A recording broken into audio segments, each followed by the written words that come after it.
bag. Fun show for this evening because we're going to be talking about Ford's huge risk and is it really going to pay off? Will they survive or will they thrive or are they going to go bankrupt? Those are kind of our three choices. Will they stay the same?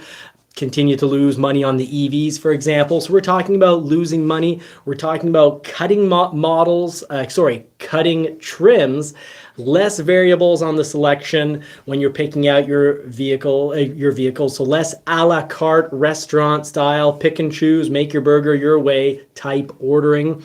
So we're talking about that. We're also talking about a wild week when it comes to it's just some wild automobile news. So we've got some sales. We've got a fist fight in a showroom to talk about and just some fun automobile news. We'll be talking about motorcycles even.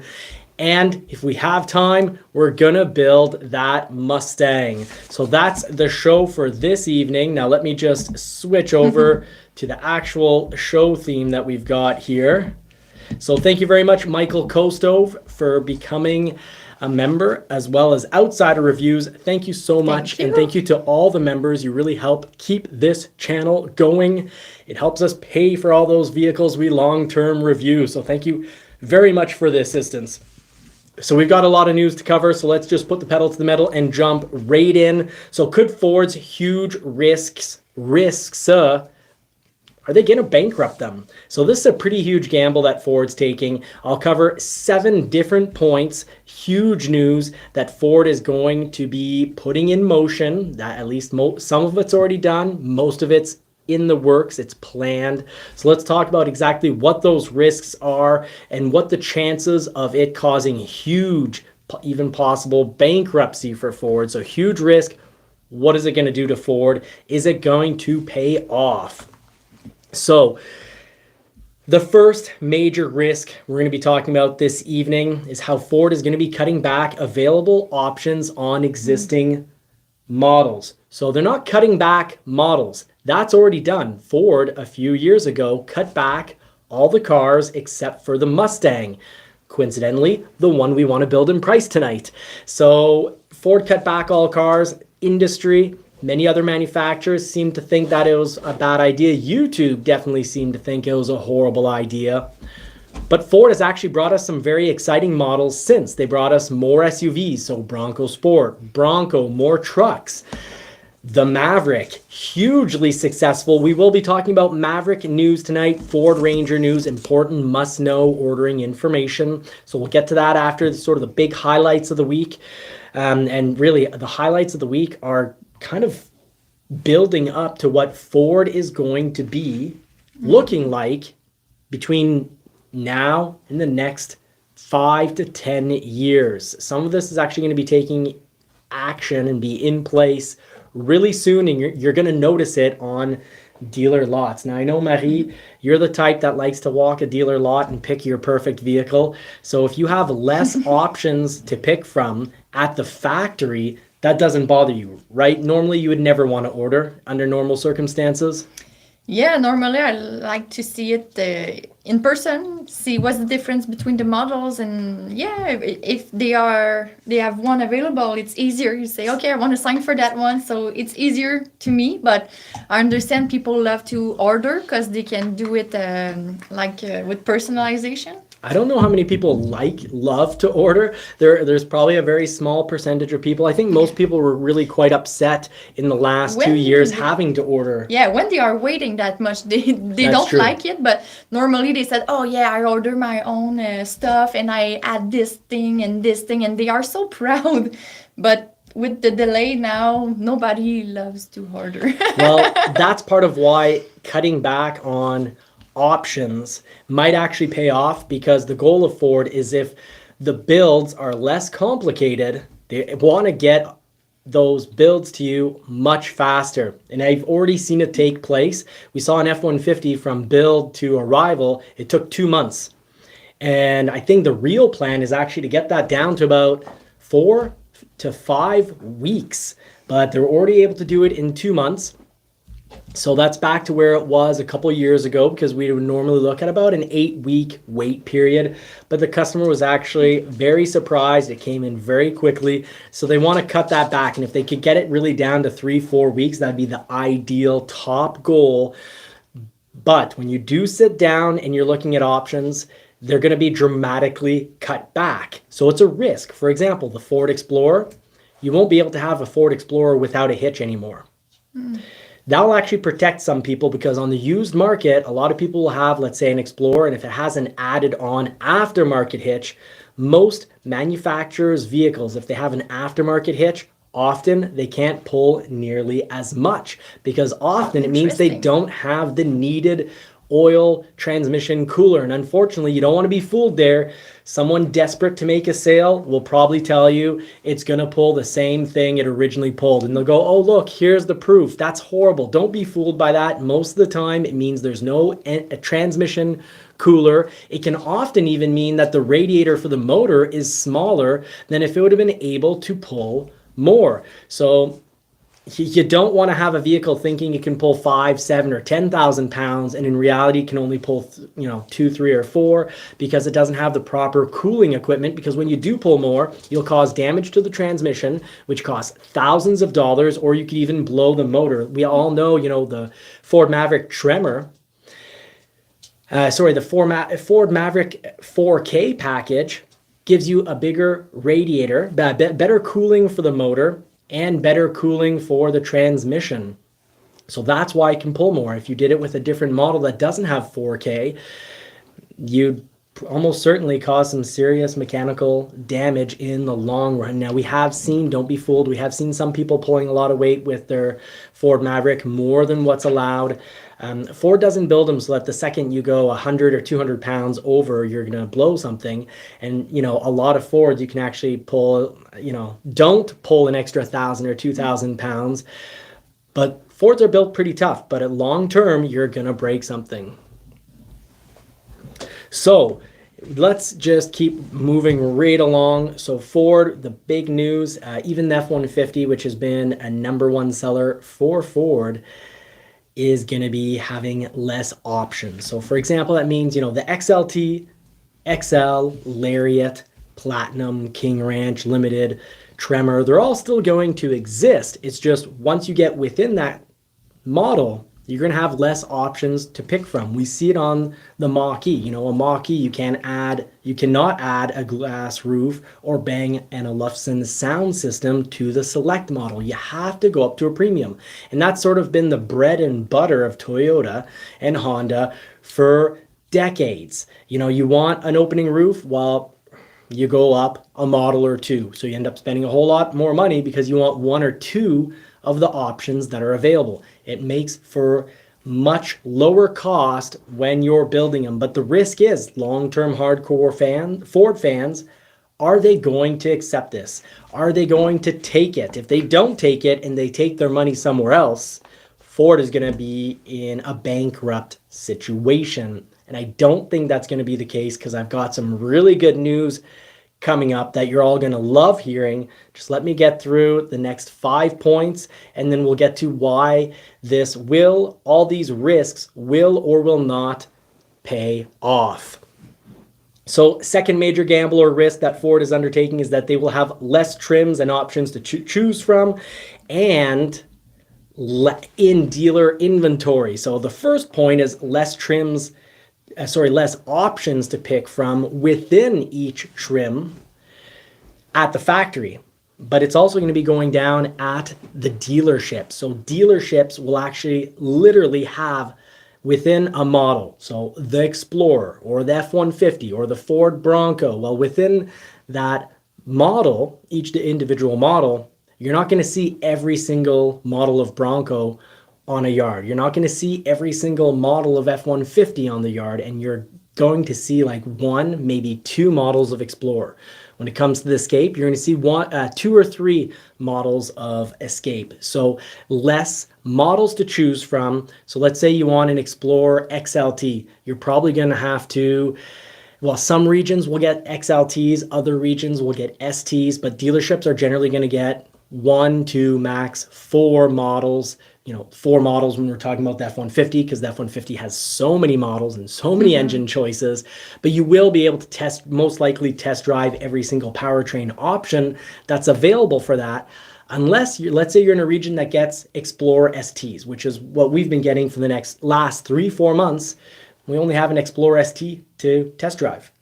That's a whole lot more motor. That's a 6-cylinder, 3-liter twin turbo engine instead of the 2.3 liter. But I love the 2.3 liter in the Explorer. It's actually surprisingly quick, and the ST is just mind-blowingly quick. That thing is made to blow the doors off almost anything on the market that's, that big. And it doesn't get enough credit. But maybe that's a good thing because, different clientele. It's not attracting, let's say, drag racers. So the second major gamble is less within the models, far less sub models to pick from. So that F-150, you might see a Lariat, an XLT 302 and an XL 300, and that's all you get. And if you want to order an XL, a straight XL, well, you have to order it up if you want to, even just see it. So less trims available. Now, the third major risk that Ford is getting themselves into, well, of course, it's already happened. It's getting rid of cars. They got a lot of slack and a lot of criticism for this, but I think it truly paid off because we lost the cars and we won the Bronco Sport. We won the Bronco. We won when it comes to getting a Maverick. We'll talk about Maverick news and how well the Maverick is doing and some things you should know about the Maverick in a few minutes. But that was the third risk, and that one already has paid off. I don't think Ford is losing a whole lot of business because they don't have cars. And the car business, when it comes to vehicles, it was all about price. I remember I've been, dealing with Ford Focus and Ford Fiesta for a decade. And that clientele is all about price. So, if you're at $400 a month, but there's something on the market at $320 per month, everyone's running for the $320. In that group, few people want to pay the extra $80, even if it has, a better sound system, much better road handling manners. They get stopped at price. And actually, often what I would see is that they'd love to test drive, shop, buy something else that is $80 less per month, and then after 1 year come back and say, you know what, I really don't think I'm enjoying my current vehicle as much as I would be that Focus I test drove a year ago. Can I test drive it again? They test drive it. Oh yeah, I love it. I should have gotten this in the first place. Now can I switch it up? Well, here's some big news. 1-year-old vehicles traditionally have been horrible trade-ins. The last 2 years, pretty much anything that's a year old had a great resale value because there weren't any new vehicles on the lots. And those days are over, folks. You really need to watch out these days because we're back in the old business almost, where 1-year-old vehicles, unless they're very popular, they're gonna be very much upside down. Even if you paid them MSRP a year ago, models that aren't known for long-term reliability are going to have bad resale. So you worked at Toyota, you almost never saw bad resale. Am I right? No. In the parking lot that we have used car, it was always the not used car of $10,000. It was we would just keep $20,000 and more. So just the good one, the big model, So a good resale value for sure. And after a year or two, people generally could change up their Toyota. Not the case. Kia, Hyundai, Nissan, those were the big Jeep, Dodge, those were all, except for the Dodge Ram 1500, even the Dodge Ram 1500, those were all huge losers when it comes to resale. So I really love Outsider Reviews. I see you're adding a lot of helpful added on information. I really appreciate that. I love it when the community is having a good time exchanging information because no one will ever be the number one source. People will make mistakes, but I hope the reason you follow me is because none of my mistakes are deliberate just to grab attention. So talking about Toyota, Here is an example of trying to grab attention and have tons of views. You could make the conclusion that Toyota right now is completely beating out everybody else, that Ford, Jeep, Dodge have full lots because dealers completely screwed all their clients. All the dealers completely screwed all their clients, and now Ford and all these companies might go bankrupt because of how horribly they treated their clientele. And Toyota doesn't have vehicles on their lots because they're selling them, because guess what? They're treating their clients really, really well. Well, that's a load of hooey. Yeah, that's completely incorrect. Some dealers during the last 2 years, some dealers of every single manufacturer mistreated customers. Some dealers felt that because there was decades of customers getting vehicles near cost and dealerships going bankrupt because they didn't have enough money to survive, because they weren't making enough money on selling their vehicles, because it's not that hard. You can shop at one dealer, take 3 hours of time from the salesperson that properly explains you the whole vehicle, and then once you have an offer on paper, you can just go to another dealership and say, hey, can you beat this? And even if you don't show the paper because you think you're being fair, well, salespeople normally have a feeling for this, and they'll just be like, well, are you going to buy it now? No? Okay. They said no. Well, I'll lower it $250. Are you going to buy it now? Until you say yes. So some dealerships, because they had been dealing with that for decades, felt now the last 2 years was their time to sort of revenge of the dealers, that they're going to get their money back for all those lost, opportunities in the past, and sort of being roughened up when it comes to pricing. I'd say if you are in a situation where you go to another dealership and, you've benefited from 3 hours of someone's time learning about the product, and then you just go to another dealership, well, it's the same thing for your construction guy. If your construction guy building your house spends, 8 hours making or 20 hours making all sorts of plans, getting architectural plans, so then you can say, well, here's what I can offer you for your lot based on what we discussed, filling in your needs. This would be the perfect house for you based on our conversations and all the work that I did, and it's going to cost you X amount. Of course, if you go to another builder and you're like, hey, how much would you build me this for? And they look at the price, they're like, well, the other guy really did all the work.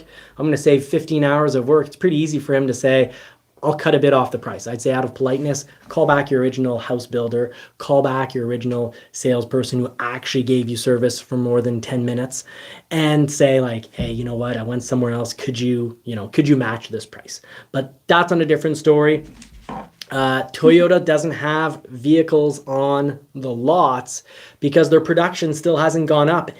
And because their production still hasn't gone up, partially is why Q1 of 2023, their sales are down 9% when everyone's sales should be up by at least 5%. If your sales aren't up by 5%, you're doing things horribly wrong, because your production across all the manufacturers should be up much higher than they were at this time, 2022. This time, Q1 or end of Q1, beginning of Q2, 2022, there was a worldwide shortage of everything. And that's not the case. We're now living with a worldwide, pretty much surplus of everything. Wood is coming down. Building supplies are coming down in price. House prices are coming down. The cost of building a house is coming down. Food will probably even come down a little bit in price this summer.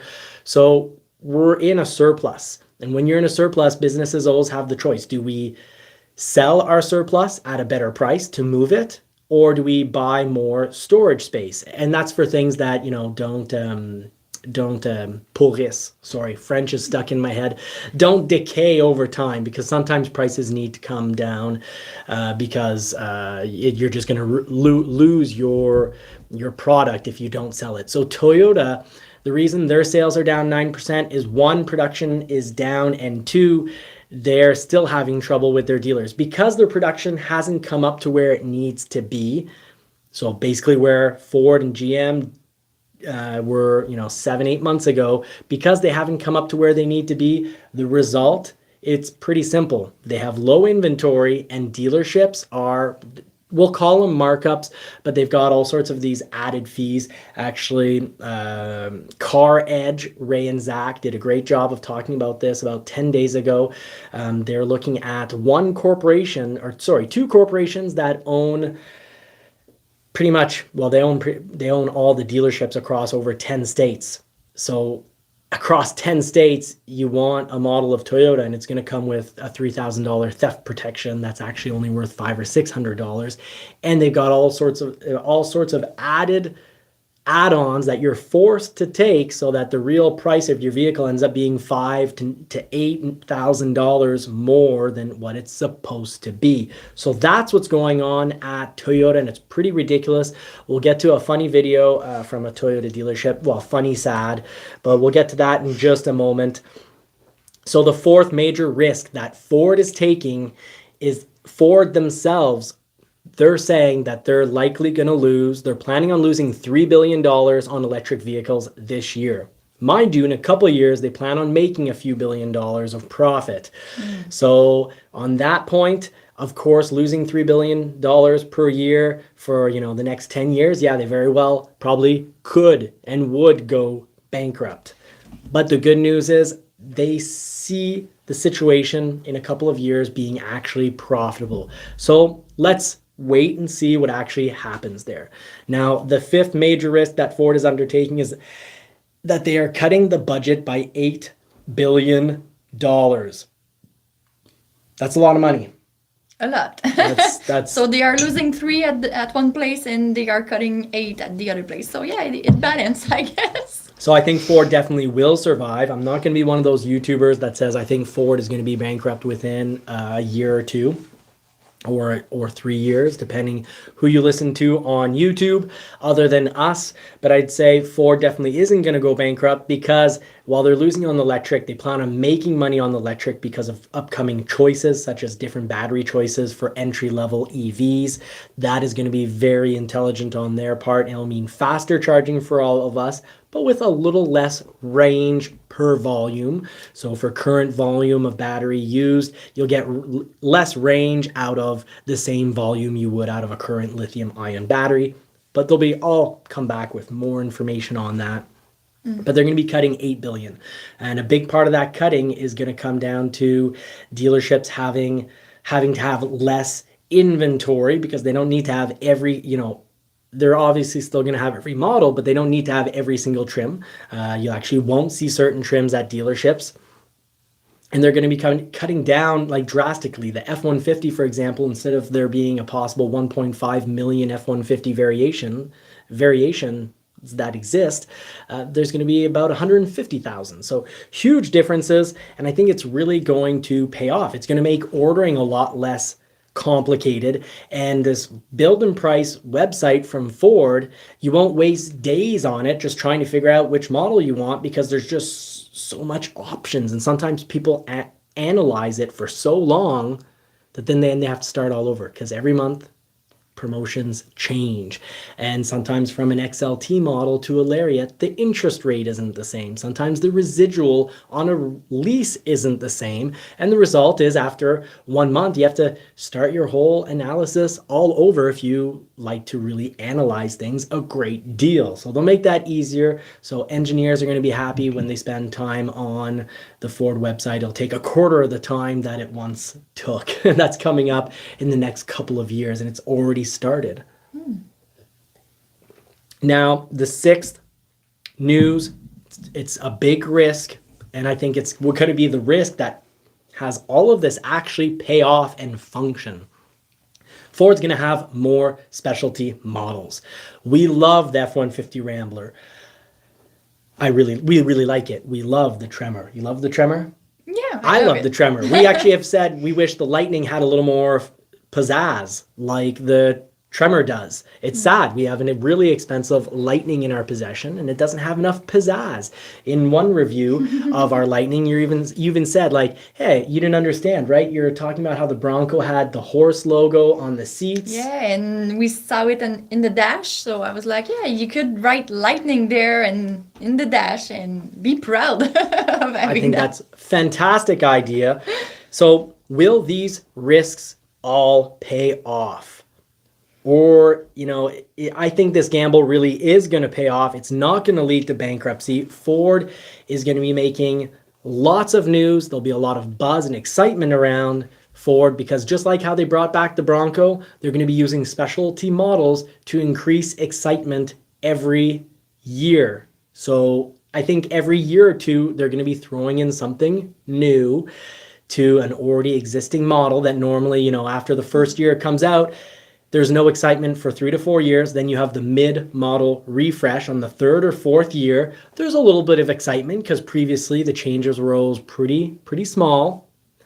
And then after, 8 to 10 years, then you had the big change. And then people would debate, do you like it more? Do you like it less? Well, I think Ford, we've already seen it with the Ford Escape. The Ford Escape, that's a mid-model refresh, and it's awesome. Like, it's a big change. The whole grille, the lights. I love the look of the new Escape. And why don't you tell them how you feel about the look of the old Escape? Yeah, the first impression that I had, I was like, oh, it looks like the SUV that Porsche made. So with the light, the front light. So I was loving it. And but finally, more years and years has passed, and I'm like, oh, I'm not sure. I think it didn't age as well as the Porsche did.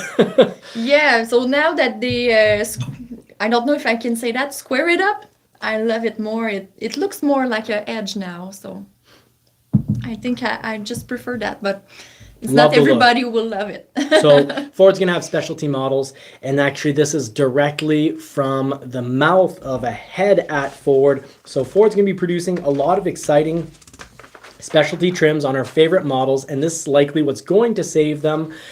And, they're going to bounce back from that $3 billion loss on EVs. But Jim Bombick, Ford's Vice President of Product Development, Operations, and Quality, said while speaking at the 2023 Bank of America Global Automotive Summit, I'm going to quote him right here. So there's 3 examples on the screen here. He clearly had 3 on his screen, with Everglades, the Raptor, and Heritage all distinctly going after different customers. This is just the start. We have a ton more coming.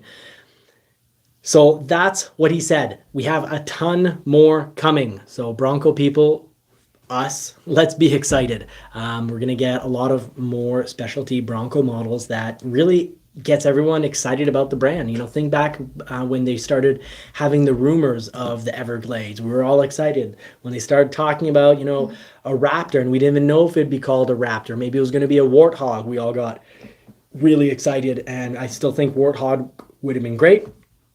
But I think some people pumped the brakes. We don't pump brakes anymore because of ABS braking, but we'll go back to the 70s. Pump the brakes.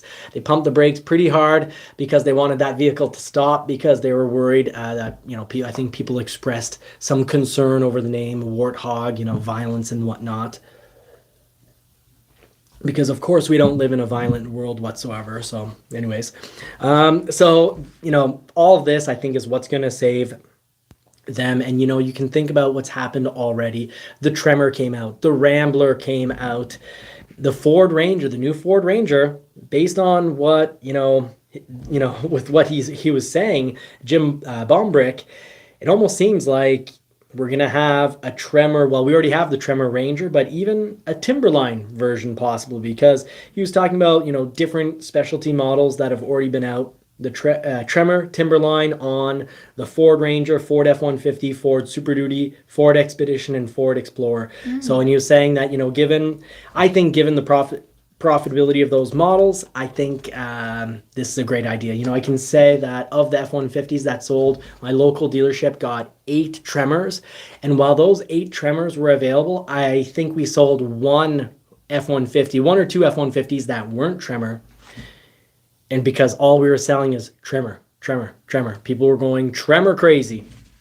And you look at the Wild Track on the Bronco. People love the Wild Track because especially now that it has, essentially, it has a good portion of Raptor parts in it. So I love that Fox, the Fox Haas 3.0 suspension. So the Fox suspension is fantastic. So looking forward to that. I did enjoy the test drive on the 4-door.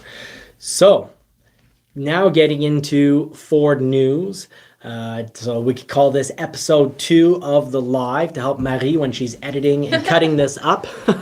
So thank you for everyone for your comments. Please, in the comments during the show, and especially after the show, so we can read them because we enjoy them, and also so that they're there for, history, for the length that this show exists on YouTube. People will be able to see your comments. So after the show, outside of the live comment section, let us know what you think about Ford's risks. Is this a recipe for disaster, bankruptcy, or is this gamble really going to pay off and have people be really excited and have more of people's attention on the Ford product? Which brings us to the Ford news, episode 2.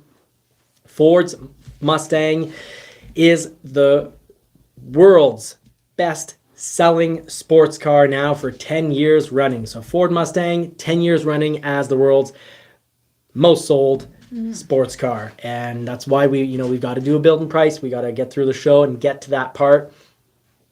So if you are looking for a current Mustang, I think we've got our 2022, and I did not plan showing photos of that, but it's on our channel often enough. But our 2022 Mustang, I love the styling of it. And guess what? If you find a brand new 2022 Mustang right now, the interest rate is incredible. And it's actually also pretty darn good on a 2023 Mustang. Some Ford news, the F-150, if you find a 2022 available on a lot, the interest rate is incredible. And it's very good on the 2023, especially when you consider that the average interest rate right now for a new vehicle on the market is 8.2%. So when you have an opportunity to get a 2023 at 2.99%, which is the 2023 Ford F-150 interest rate, that's incredible. That's many, many, many points below the average. So those are great. Now in our market, in the North American market, I was reading Ford Authority, and it would seem, according to Ford Authority, that the Dodge Challenger, as of late, actually was selling better than the Mustang. So that surprised me, but then I thought, the Dodge Challenger, gas-powered V8, is on its way out. And so is the Camaro. And when you call the cancellation of, anything that's sort of cool, so sports cars, for example, it does get people to flock in and buy one before it's too late. So they've got the FOMO. Fear of missing out. You probably thought that was an acronym for swearing. That's what I felt. No? That's not what that face was about? I didn't think anything about that. Okay, so FOMO, fear That's just another word that I don't know in English. Well, now you know it. Fear of missing out. So I think fear of missing out is really driving up Challenger sales. And actually, last week I got a call from someone who's been waiting forever for a Chevy Camaro SS. Now he's going to be looking at picking up a Mach 1 Mustang. So 1 for Mustang. I love the current model. Great interest rates going on. And Ford is bringing back that model. So more Ford news with ordering information. Maverick order banks open July 17th. And production for the 2024 Maverick starts October, and if I recall, that's October 17th. So someone in the comments, please, in the live chat, if it's not October 17th, if I've missed it by a few days, please correct me. But you've got Maverick order banks opening up July 17th. There's still time for that to move, and the one, when they're going to start producing them in October, I believe the 17th, that can still move around, and actually when production starts has more chances of moving around, but even there's decent chances of when order banks open, that could definitely move around as well. And additional news, Maverick orders or people who already own a Maverick, you're going to love this news. The sales of the Santa Cruz, let's say the Santa Cruz and the Maverick are in their own market. And I've got huge news on sales numbers for those, but why don't you tell us a little bit about your impression from the test drive you had with the Santa Cruz? You looked at it, you touched it. We got our fingerprints all over their huge dark screen, which I love the look until it got dirty because I can't stand fingerprints on a screen. Why don't you tell everyone about that while I play around with the photos here? The first impression. So at first, I didn't love the outside that much of the Santa Cruz because I love more the square look of the Maverick and other Ford SUVs. But the inside is incredible. I need to give them that point. It's beautiful. It looks, I could say, chic. The Maverick is more a bit of plastic inside, but the Santa Cruz is more luxury look. Yeah, it looks chic. more like a luxury vehicle, or Yeah. a vehicle that's trying to look like a luxury vehicle. So it looks upscale, and the Maverick looks like a proper truck. And I think that's what the issue you had with the Santa Cruz is The the outside. exterior. So one has the inside, the other one has the outside. If they could have something together, it will be the nice truck ever, the nicest truck ever. But for the test drive, it went Zelda well. designed. Did you know the creators of Zelda designed the Santa Cruz? No? That's why there's all those triangles. this- It's the Triforce all over. Triforce here, Triforce Okay, there. enough time. It's a Zelda obsessed fanboy or fangirl who created the Santa Cruz, but that's the issue you had with it. You're always so nice and polite and positive, but I'm here to tell the real deal. And the real deal is Marie was just like, I do not like all the triangles everywhere. I Sorry, don't that's speak like that. that's a horrible. That's more if you're from. That's And just a bad all the accent plastic altogether. around the tires too. They had a little triangle in the plastic. It was special. Yeah, they really found a way. They're like someone They are everywhere. at Hyundai. I'm sure two people went out for way too much scotch or vodka or whatever, Korean beer. So I think this went down at 2 a.m. at a bar.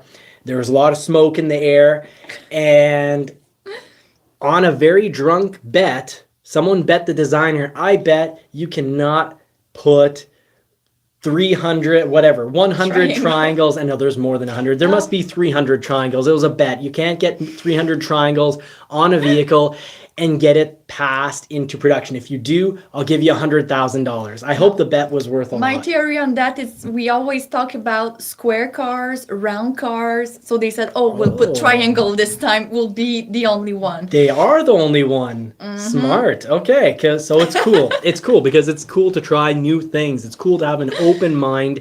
You gotta try That's it. their thing. And Nobody else has it. You can't knock it. You gotta try it.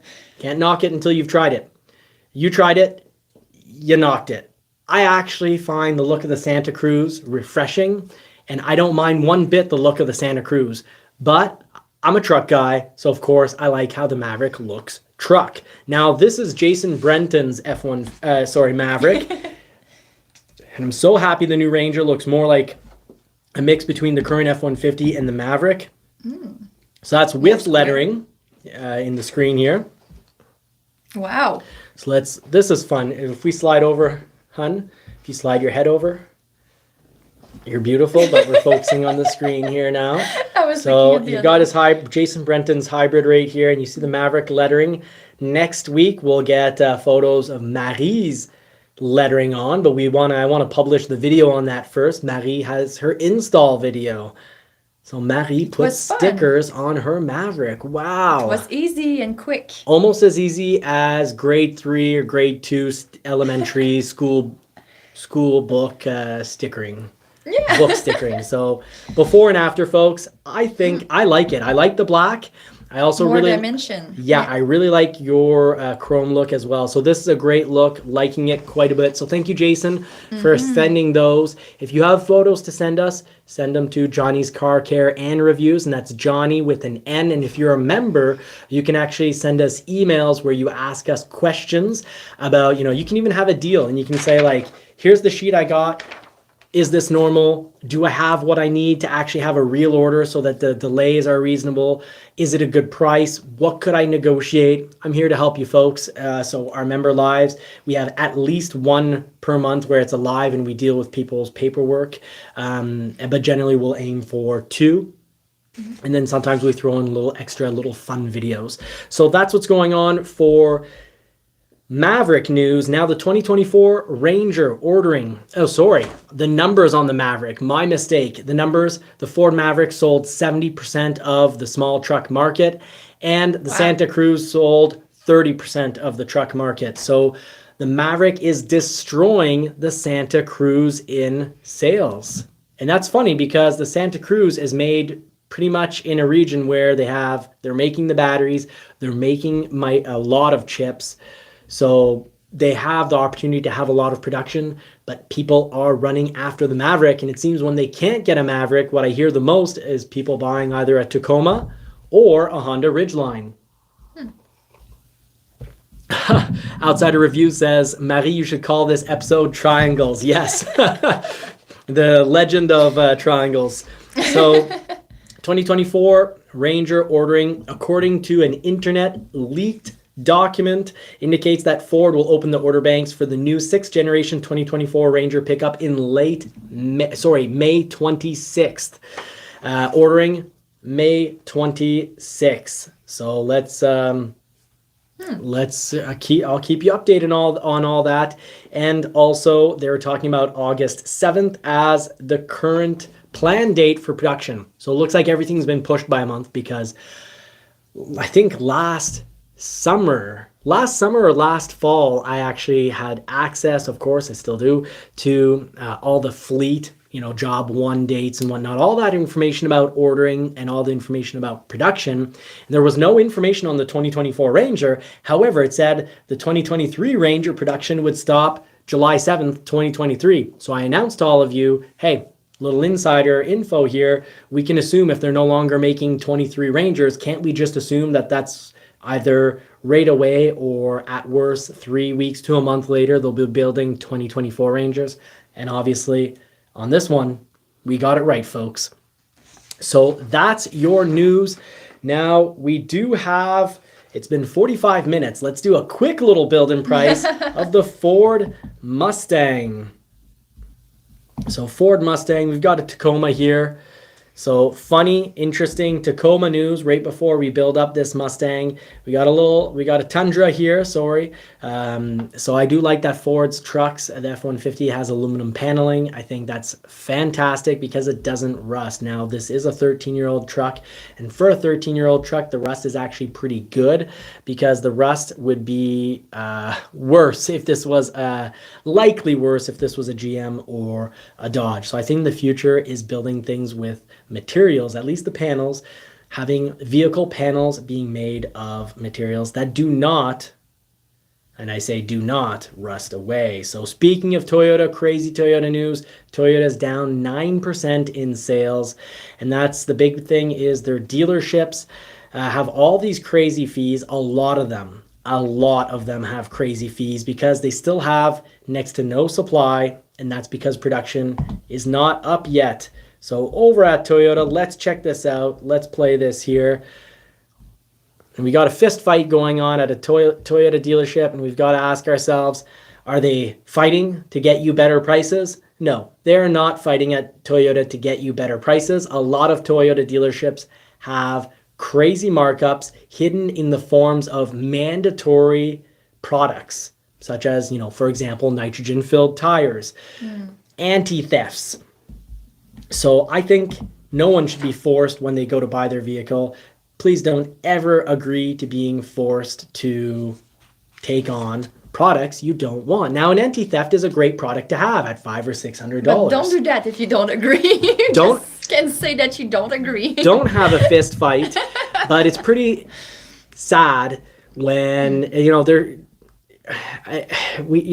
manufacturer mostly has to deal with dealerships. But the problem isn't one individual dealership. The real problem is when you have, I'll just pause this here. The real problem is when you can have all the dealerships of one manufacturer in an entire state owned by one corporation, or have more than 10 states be owned by only 2 corporations. Because when you only have 1 or 2 corporations, they set the price. And guess what? It's pretty easy for 2 owners to make a phone call and say, anti-theft for $3,000 on every Toyota, deal. Okay, what else? How else can we rob people? How badly can we screw people? Well, all they're doing is collectively, and it's a very small collection, it's 2 corporations, collectively choosing to sell above the MSRP. They're basically essentially, imagine every single Toyota dealership in the USA was owned by 1 or 2 corporations, or even 4. Quick little meeting call over, whatever web service you want to use, but a little chat over the internet face to face. You can all just agree to fix prices and be like, hey, everyone, we're adding 10,000 or whatever, it would probably be a percentage. We're adding 15 or 20% to all the vehicles that Toyota sends to the United States. Deal done. Everyone follow the rules. Great. Price fixing. That's a real story. And I don't know why more people aren't covering this. When, Ford dealerships were selling the Broncos over, ones in inventory, I can almost understand because they're so unbelievably rare. And then if you didn't mark them up, well, then they're just being bought by wholesalers who are then marking them up. But when we're talking about a Corolla, a Camry, a Toyota, RAV4, these aren't vehicles that are supposed to be sold for a fortune. And I'm sorry, the Bronco is a whole lot more exciting, and I can almost swallow paying. Well, actually, I did pay, because normally I get a specialty price when I buy Fords, and I bought a Bronco at window sticker, meaning I spent thousands of dollars more than I normally would, and I was happy doing it because the vehicle is awesome, because it's not a Toyota Corolla. Toyota Corolla does not excite me very much. It's not the same. It's not the same. Now, folks, we are just about getting to the Mustang build-in price. But in crazy news this week, this happened to me. We've got, look at this. If this was crazy motorcycles, if that was a motorcycle, like an actual sports motorcycle, you could say, more race style motorcycle, you see that line of water right here? When the tire hit that, he'd be gone. And even driving beside it later down the road, he did go in that line of water. And the only reason this guy is still alive is because he is on a half off-road, half road. It's a hybrid, you could say, but a hybrid of types of motorcycles. It's essentially a dirt bike that's legal. It's a dirt bike that's legally allowed on the road. So he has big knobby tires, just like my F-150 Lightning with the BF Goodrich. So I didn't have any hydroplaning because I have a ton of space in between my treads, and so does he. But I think that's just wild. Folks, be safe on the roads.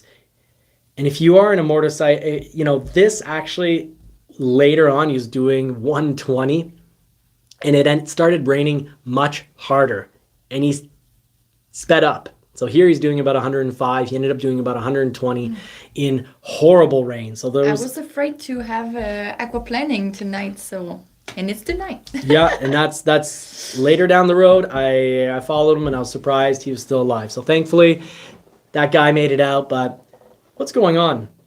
I don't understand motorcycles. Where is the fun? Did that look like fun to you folks? The rain. In the rain. It looks like a big wanker's sport to me. And he had the goggles on in the mask, and at one point I saw him using, he was doing his wipers are essentially, he holds on with one hand and he goes, yeah. Probably didn't knew this morning that it will hit rain at the end of the day. Look at the weather, folks. We just got through a week. That's important to stay alive. Important to stay alive. We just got through a week where we had an entire week where it's April, but we got really hot summer weather. So it's been wild. Feels good. So the Mustang, Marie, what Mustang would you get? Would you get the 4-cylinder 2.3 liter, or would you be all 5.8 big old growling motor? And it's shouldn't say big old, brand new, highly engineered V8. You know me, I don't know well the motors. I always let you pick because you said, oh no, this one is not that powerful. I need more. So it's always you, the pro of the motors. I always just check the look, I guess. Fair enough. Well, folks, I can say that the 2.3 liter in a Mustang gets my stamp of approval. Our red Mustang, you remember back when I had a red Mustang convertible as a 2016 model? The 2.3 liter was great. We loved it. And now it's making 315 horsepower and 350 pound-feet of torque. So that's pretty beastly. Like, if we go outside of Ford, forget that the Mustang has an available V8. That's incredible. Shop other brands. That is incredible power. Ford is giving us a steal of a deal on the 2.3 liter, starting at $30,920. You've got the EcoBoost Premium Fastback starting at $36,445. And if I wasn't going convertible and I was going with the 2.3 liter, I would go with the Premium. The reason I'd go with the Premium, don't get me wrong here, standard, it comes great. It has a 13.2-inch touchscreen. It also has a digital cluster, so that's behind the steering wheel. You've got a 12.4 LCD digital cluster in the base model. Ford, wow, you're giving us a deal here. And you have an upgraded 10-speed select shift automatic transmission, upgraded from what? I don't know, but that's what the site is saying up here behind all my hair, or what hair I have. So available active valve performance exhaust with quad tips and remote rev is definitely something that I would get. We love the active valve exhaust in the vehicle. I can turn it up, and if we were to come back late at night after a date night, which we must be due, it's been a couple of years, but that's great. You can put that active exhaust in silent mode as well. So you also get track apps on the base model. However, I would get the Premium because you've got approach detection with welcome farewell exterior lighting. That means, like our Mustang, you arrive and you get the pony on the ground. So I'd go Premium. Not just because you get a little fancy pony cool on the ground when you approach the vehicle. That is very cool. It's approach detection with welcome, farewell, exterior lighting. Now, that's not saying it's the pony. It could just be all the lights, all the LED lights lighting up. But I really hope for it, it's going to be the pony. Pony on the light that comes from the side mirrors projected onto the ground. So what I think is great also about the Premium is you do have the available Bang & Olufsen sound system, which in the 4-cylinder, you're not going to be listening to the exhaust all day. So I would definitely get that. But the 2.3 liter with active exhaust, when you put it sort of like in track mode, it does sound really good. And actually someone at work has a Focus RS this color, and his Focus RS with a, he's got that active exhaust, I'm sure, because when he drives away, it's got a pretty good sound. Compared to other manufacturers, the sound is pretty darn good. So, don't get fooled. It's easy to go to the Premium model first and say, oh, that's how I get the immersive 13.2-inch touchscreen. They repeat stuff in the little description here that was on the base model. So don't be fooled, folks. Always study your base models. They may very well not only fit your budget, but also fit everything that you're looking for. That's the big don't be fooled. However, I'd go Premium for the heated and cooled seats. I've got a bad back. I need heated seats. I also have a bad back because even Blue Cruz again in the Lightning decided to start braking. It got really mad at me. It had been beeping, telling me my eyes weren't open again. And I'm like, my eyes are open. I was kind of yelling at the car. So I was obviously not asleep.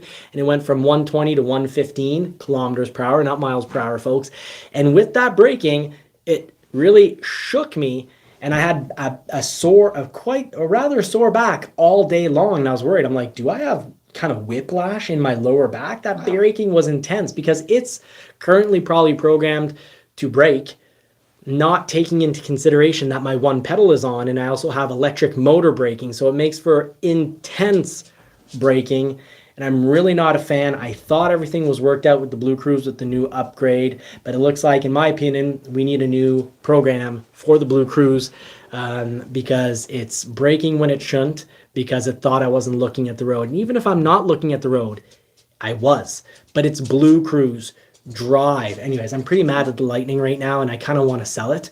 But it's such an amazing car, performance vehicle. I just have to not, for me, I'm not going to use the Blue Cruz, I think, until I see another program update. Very frustrated, but I definitely, not a technology I would pay a ton for again, unless it gets fixed up. That's my rant for the day. I'm sure, you guys can tell me I'm wrong. I know a lot of you have Blue Cruz, and a lot of you have told me that your Blue Cruz works perfectly. So maybe, these are my eyes in the morning. So I have puffy eyes in the morning. So I think the Lightning hates eyes that aren't open very much. So I think the Lightning has a problem with that. I think it thinks my eyes are closed because I just have small, not open eyes, and I deliberately try to open up my eyes as much as possible for these videos. So reason why I would get, obviously, the premium is I love the Activix. So down here, you read the little description. The Activix interior is just like what you get in the Mach-E Mustang, and it's a fantastic interior. It feels great to sit on, and from touching my Lightning, must be what's in our Lightning. I don't remember. It doesn't feel like leather. It definitely feels like Activix, and I actually prefer the feeling of Activix over leather. I never thought I'd say that, but you also get... I'm surprised too. You also, with the premium, you get ambient lighting with my color. So when you're doing these build-in prices, whatever model you pick, you know, you can kick it up to the GT. Now the GT, very interesting, 5-liter V8 has 480 horsepower now, so that's gone up. We were at 450 horsepower this year, 460 horsepower, depending on what journal you follow. But from Ford, 450 horsepower, now kicked up to 480 horsepower and 415 pound-feet of torque. And I'd say almost, don't be fooled on the next point I'm going to make. Car and Driver says that the Dark Horse has 500 horsepower. It absolutely does. But they say it has a different crankshaft. That's true. But they say forged pistons and connecting rods. So let's see their exact wording here. So their exact wording on the Dark Horse: benefits from a different crankshaft and forged piston connecting rods. So they must mean forged pistons and connecting rods, but forged. I kind of was like, hey, didn't our 2.7 liter Bronco have forged pistons and connecting rods? So I went over and looked at the specs from Ford, and funny enough, I've read through them all, and at least on this spec sheet and other places that I've looked, I'm not getting any information about the pistons, connecting rod, and crankshaft, which I normally would. So I'm gonna go out on a limb here, and I think the 5-liter is gonna have forged pistons anyways. So anyways, just a side note to our build-in price, I need to look into that more. I wouldn't buy the Dark Horse just based on, you know, forged is a pretty big and important word for anyone who likes performance, especially if you go back to the 70s. Something needed to be forged to be able to take power, and if the Dark Horse is the only one, you know, with forged pistons, forged connecting rods, well, that's great, because likely you'll be able to handle a whole lot of upgrades. But I think the regular 5-liter is going to have that. Now, of course, with us, we're convertible people, so let's build a convertible, but right now we can't build a convertible. So let's build a hardback, so a fastback, a hard top. Or just combine the two words and call it a hardback. Why not? So GT Premium Fastback. I would go with the GT, and I would go with Premium because I want the heated, the cooled seats. I want the Activix. Now the GT, you can always check if you're wondering, what's going to come on that GT Premium versus Fastback? Just click View Details. So click View Details on Premium right here, and it gives you a good list. And I've always liked the premium models. I like the selectable drive modes here. Always make sure that they're not just repeating stuff from the model before, because you don't want to get kicked up into a higher level, a higher trim, because you think that what you want is only on that trim. So always take the time to click on the little arrow here to go back and read again what the vehicle comes with. So we go over, I would take start your build. Marie, let me know what you think of the colors. We've got what's called Yellow Splash Metallic. Yeah, it's like yellow, but with a silver touch. So that's special. Yeah, you love the orange of the Bronco, which is actually yellow. It's school bus yellow. Yeah. Park it beside a school bus, same color, and it looks amazing. You've got carbonized gray metallic. You can currently see that on any lot at Ford, because pretty much every lot is going to have an F-150 this color. Vapor blue metallic, which I love. That's beautiful. You love it? I guess that's my favorite for now. Oh no, I think they might have a purple. Dark matter gray metallic. So our current Mustang is dark matter gray. You like it? You prefer the blue? The black, I prefer the color. I'm more a color. Okay. So I bought my Mustang wrong, my current Mustang. That's fine. I'm not cool, whatever. It's not black, it's gray. I love grabber blue. We've got Yeah. I think it was the That pops. 1970 Mach 1 that came in that color. Really pops. Atlas blue metallic. You can see that in any F-150 yard. The blue, this grabber blue, you might see on a Mach E at a dealer lot. We've got race red. You'll see that on any F-150. So you can go check out that color at your local dealer. Iconic silver, Oxford white, and shadow black. Now, vinyl racing stripes, that's a thing of preference. Marie and I have often gone back and forth on whether we want stripes or not. The website currently will not load those stripes. Clearly, we'll need to do in a couple weeks another build and price. If you want to know about the 5-liter, what's cool, you're on the website. It says 5-liter right here. The eye. Click on an eye and you get information on it. So here, even though Car and Driver told me that I'd get 480 horsepower, Ford is telling us 450 horsepower. So it is important to, it's great reading journals. I love Car and Driver, but right from the source, the manufacturer, that's always the best place for your information. You've got 400 pound-feet of tire squealing torque, but it's slightly less tire squealing torque than what you got on a 21.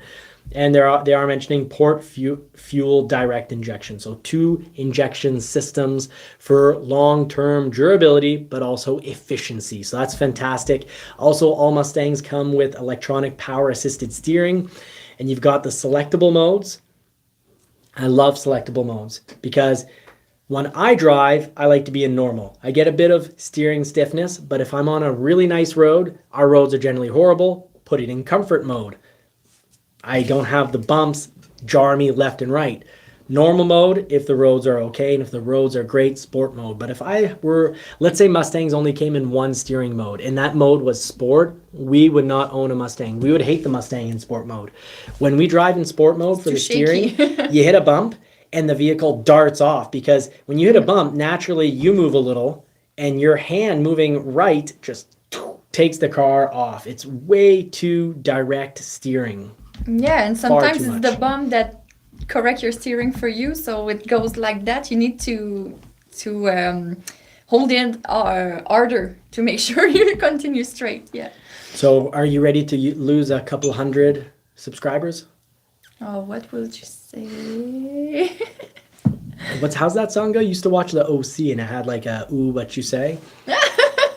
You want to sing it? You want to give us a little song tonight? I don't want to sing tonight. You sure? Come on. Just say why people will be mad at you. Okay, people are going to be mad at me because I don't like the G-Track. So the manual on this is okay.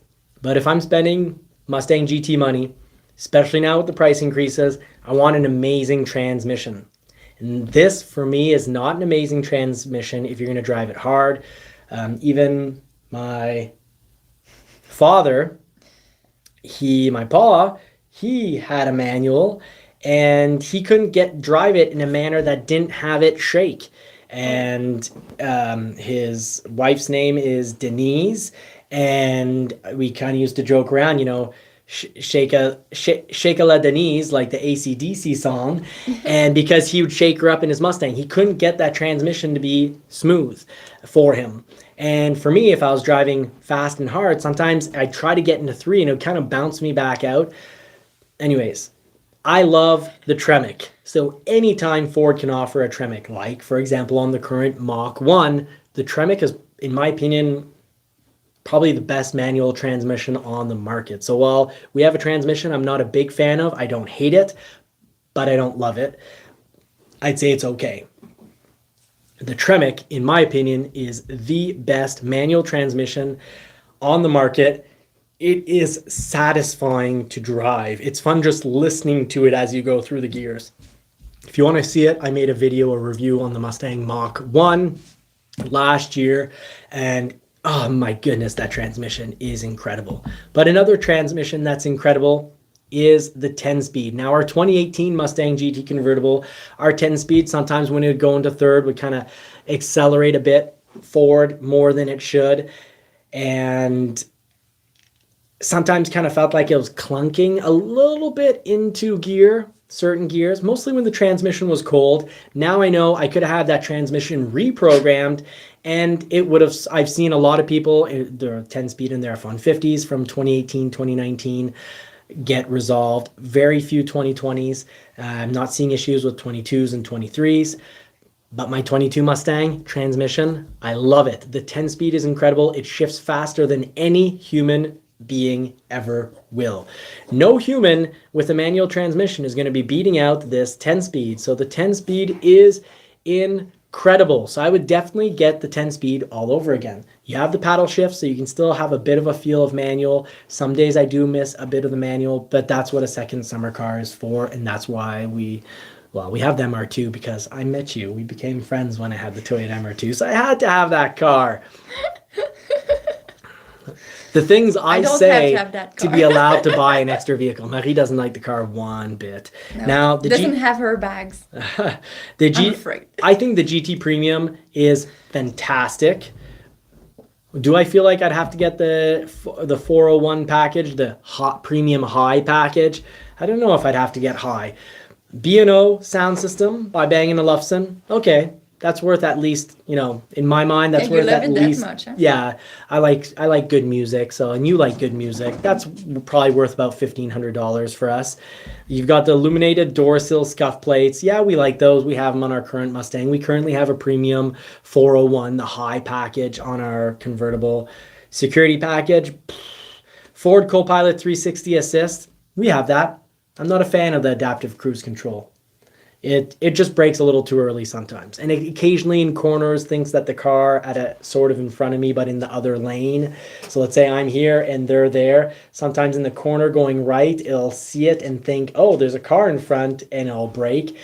I don't like it when a vehicle brakes on me in a corner. I don't feel safe. It makes me mad, and I do not want to be mad at my vehicles. My vehicles are my best friends. So other than you trying Blue Cruise, just drive yourself. Well, you'll be happier.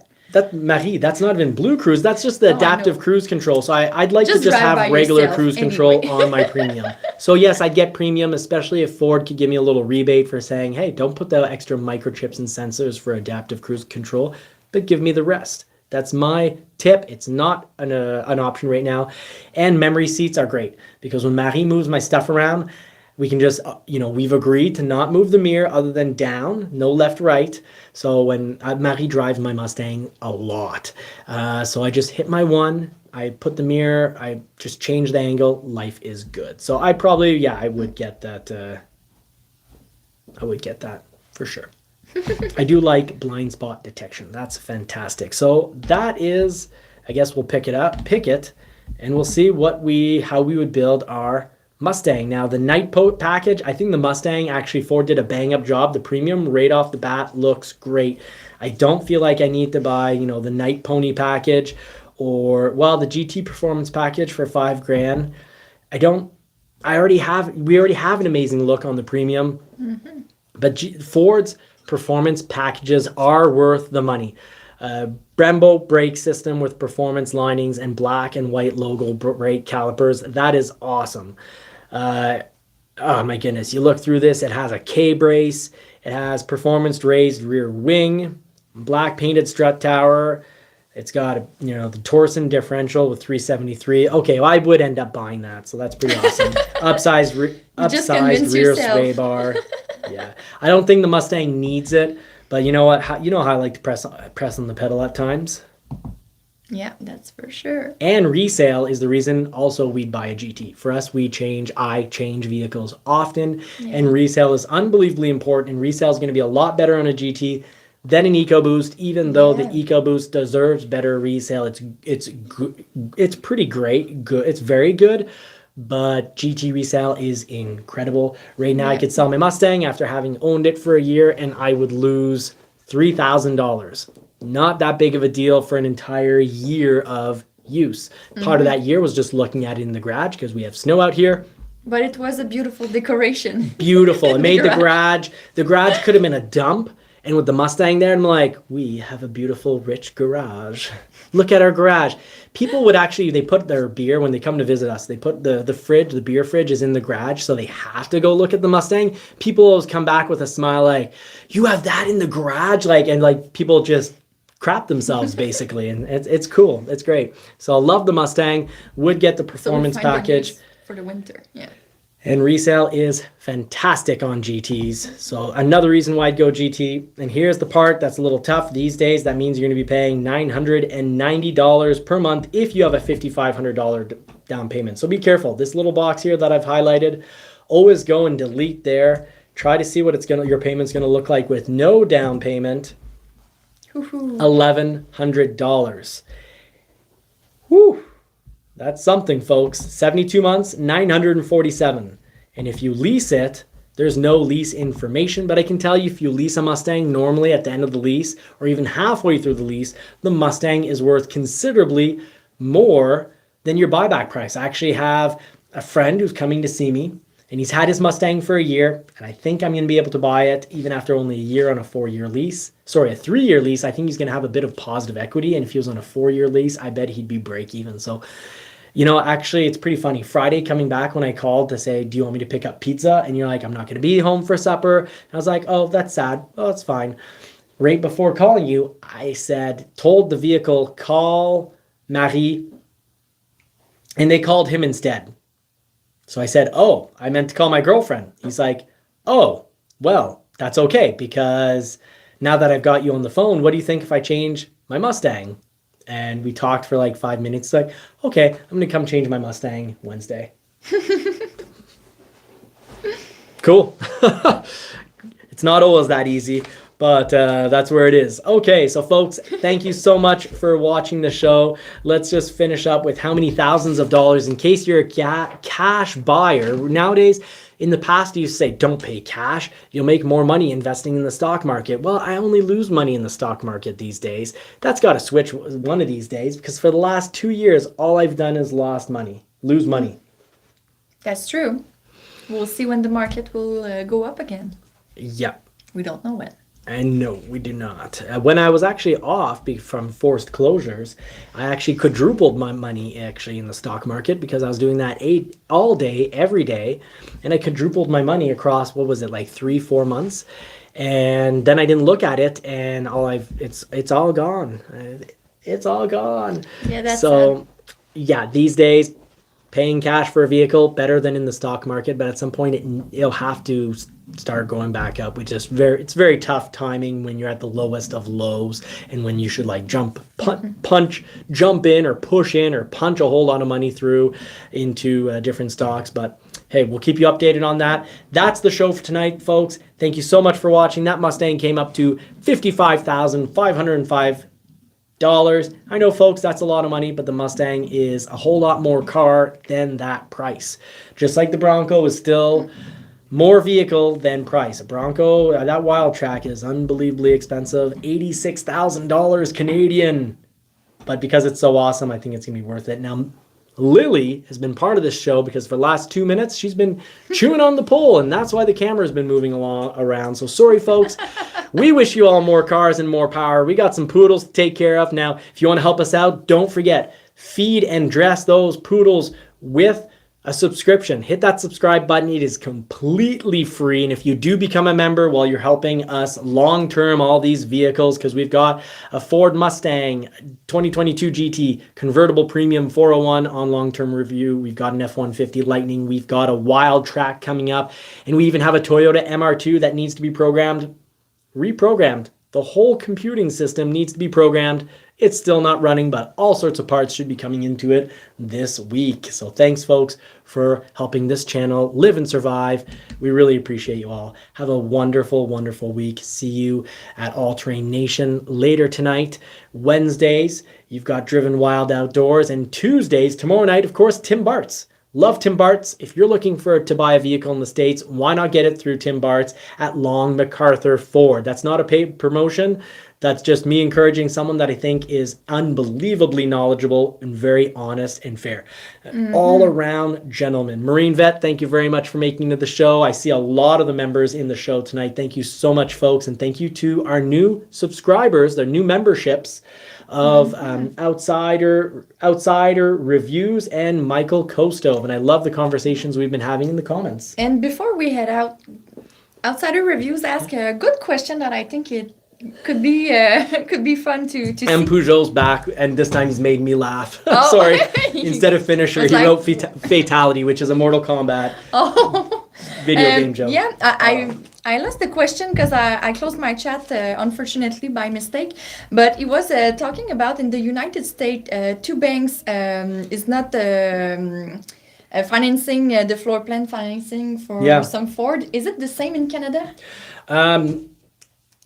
We're not worried about it. We have 6 major banks in Canada. Even if 2 would drop out, it wouldn't be an issue whatsoever. And in the States, you guys have a lot more banks, because here, to be an official bank, you can't just decide you're going to become a bank in Canada. So we have these 6 major official accepted banks, and that's what people bank through. So we don't have an issue with floor plan financing. It's more in the United States whatsoever. But in the United States, 2 banks dropping off doesn't worry me. Add a 0 to that, then yes, maybe. But there are a lot of banks in the United States, and if there's 2 dropping off, I know some people are presenting this as like, the beginning of the collapse, because if banks don't have faith in automakers, that means that, hey, banks must be right, and that auto dealerships are going to be closing down. I am not worried.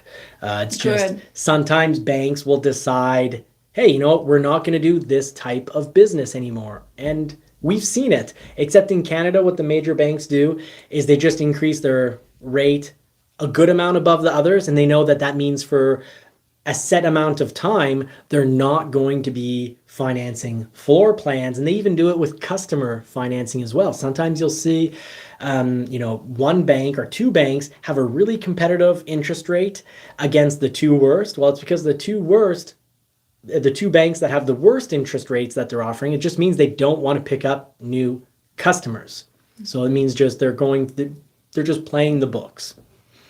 So right now, though, with potentially increased vehicle returns, we will see more, but I'm not horrifically worried yet. I'm not. Good. It's on the radar, but it's not worrying me. I think a lot of vehicle returns, a lot of vehicle bankruptcies are turning in the keys. We're going to see that less so at Ford. We're going to see that more at Kia, Hyundai, Nissan. We're going to see it less at Toyota. We're going to see it less at Honda, but a little bit. And we're going to see that probably a good amount at Dodge and Jeep, because they offer some, it's generally the manufacturers that offer vehicles in the lowest price range that are going to have keys returned, so bankruptcies. So, and unfortunately, those inexpensive vehicles, you look over at, what is it? I think, is it TFL? I think on YouTube, I think it was TFL that had the Dodge Hornet, and the dash lit up like a Christmas tree. Ooh. On the new one. Like, we're not talking about a vehicle that's been owned for 3 years. We're just talking about a press release vehicle. So I'm not surprised, but it's unfortunate. But I'm not horribly surprised. But we'll follow that story. I think too much emphasis gets put on the reliability of a vehicle, often as, how many times did customers go to the dealership in the first year other than for an oil change? And then they look at that and they say whether it's reliable or not, and they rank them. That's not what we need to be looking at, folks. We need to be looking at, I think we need to throw that away. What we need to look at, for example, repairbill.com. Repairbill.com is fantastic. So any website that gives you the average of a given year of a vehicle, so you look back at, let's say, a 2018 Mustang GT, you put it in repairbill.com, or any website that's going to be looking at vast, huge amounts of data to give you what the average ownership cost is. That's the real test of reliability. And one thing that I've loved about Ford is often they've won the VIN-centric award for lowest cost of ownership on many of their models. That's true reliability. It's all about how much will this vehicle take out of my pocket. That's what's important. If the vehicle basically is planned to break only once out of 20 years and it's on the 10-year mark, but that on that 10-year mark, it's a $15,000 or $20,000 repair, No, it's not reliable. It's all about cost. So that ends the show this week, folks. Thank you for answering the Thank you questions. for sticking with us even after we closed up the show. So we saw we pretty much lost my no fault. one. So thank you very much. YouTube Car Spotters Guide. Thank you very much for putting in TFL. YouTube Car Spotters Guide is a fantastic resource because I see that channel on every other website. So truly is an expert because the individual is truly following pretty much every YouTube channel, including our Wow. own. So we're honored to have you here. I know you watch a lot of channels. And if you do have your own channel, put it in the link in this live chat. And also you can throw it in the link in the comment section. Once this goes into a publicly available non-live show, throw your link in, and you can throw your link in on the next 5-10 shows. Give yourself a little exposure because I have a very good feeling I've seen it. You've proven it to me. You know what you're talking about. So thank you very much, folks, for being here this evening. Take care, everyone. Wish you all more cars and more power. Good luck getting your vehicle. Bye. So if you got longer arms. There you go. Thank you.